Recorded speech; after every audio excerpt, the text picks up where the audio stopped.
Merhabalar, Tarkan Özvardar ben. Bugün YouTube kanalımızın ırklar köşesinde Border Collie ırkı köpekleri tanıtmaya çalışacağım size. Border Collie'ler Türkiye'de son dönemlerde popüler olmaya başlayan ırklar arasında ve biliyorsunuz tüm dünyada köpek ırkları arasında eğitilebilirliği en yüksek olan köpek. Irk özelliği özellikle eğitilebilirliğinin çok yüksek olması ve iyi bir iş köpeği olması. Bu köpek özellikle Avrupa'da, Amerika'da ve Kanada'da sürü gütmede kullanılan bir köpek. Çünkü çoban köpeği, fakat bizdeki çoban köpeği algısından biraz farklı. Bazen insanlar şunu sorabiliyorlar. Kangal da bir çoban köpeği, Alman çoban köpeği de bir çoban köpeği, Border Collie de çoban köpeği ama davranışsal olarak birbirlerinden çok farklılar. Neden diye? Çünkü Border Collie'ler sürüyü gütme hedefli olan köpekler. Yani kanalize oldukları ve odaklandıkları sürü. Ama örneğin Kangal içinde odaklandıkları sürünün dışı. Yani dışarıdan gelecek tehlikelere karşı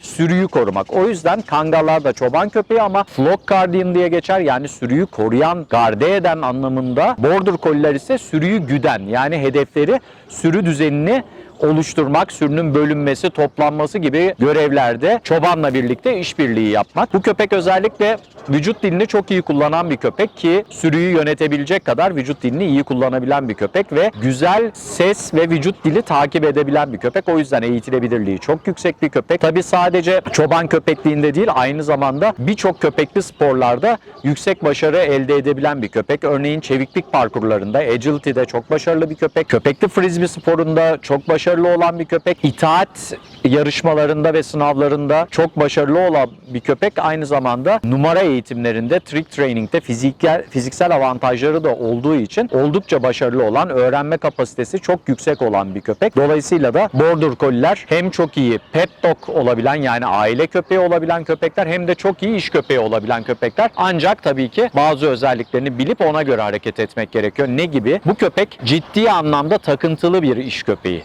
Yani iş yapmak, çalışmak bu köpeğin mental algısında bir takıntı. Dolayısıyla da bu takıntının doyurulması çok önemli. O yüzden bir Border Collie'niz olduğu zaman bir kere aktif bir insan olmalısınız ve aktif biri olarak onunla interaktif diyaloglarınızı hiç eksik etmemelisiniz. Onunla günlük düzenli egzersizlerinizi mutlaka yapmalısınız. Egzersiz kısmı bu işin çok çok önemli. Eğer düzgün egzersiz olmazsa bu ırk birçok davranış problemini, özellikle stereotipik davranışları çok kolay şekillendirebilen bir ırk. O yüzden çok dikkat etmeliyiz. Irkın orijini ve kökenine gelirsek, ırkın orijini Büyük Britanya, yani İngiltere bölgesi, Galler, İngiltere, İskoçya, İrlanda, bu bölge bu ırkın orijinini oluşturuyor. İyi örnekleri bu bölgelerden köken almakta. Dolayısıyla da orijin olarak bu bölgeleri gözlemliyoruz ama tabii ki dünyanın her yerine iyi bir iş köpeği, iyi bir çoban köpeği olarak yayılmış durumda. Her sene çok büyük yarışmaları olur. Sürü gütme yarışmaları ve çok prestijli yarışmalardır.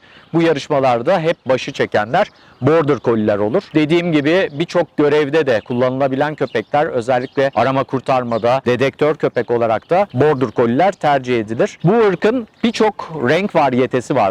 Burada gördüğünüz gibi örneğin Zippo siyah beyaz bir Border Collie. Bunun kahverengi beyaz olanı, kırmızı beyaz olanı, lilyak merle dediğimiz dağınık renkli olanı, blue merle dediğimiz renkte olanı, bunun haricinde tricolor dediğimiz 3 renk olanı falan gibi birçok renk varyetesi ve çeşitli tüy uzunluklarında olabiliyor. Örneğin Zippo orta derece tüy uzunluğu olan bir Border Collie. Çok daha uzun tüylü olanları, tamamen smooth dediğimiz, tamamen tüyleri kısa olan Border Collie'ler de var ve Rough Collie, yani o klasik Lassie diye bilinen köpek, Rough Collie'ler ve Birded Collie'lerle ve Smooth Collie'lerle de yakın akraba olan köpeklerdir. Ama içgüdüleri en yüksek olan aralarında Border Collie'lerdir.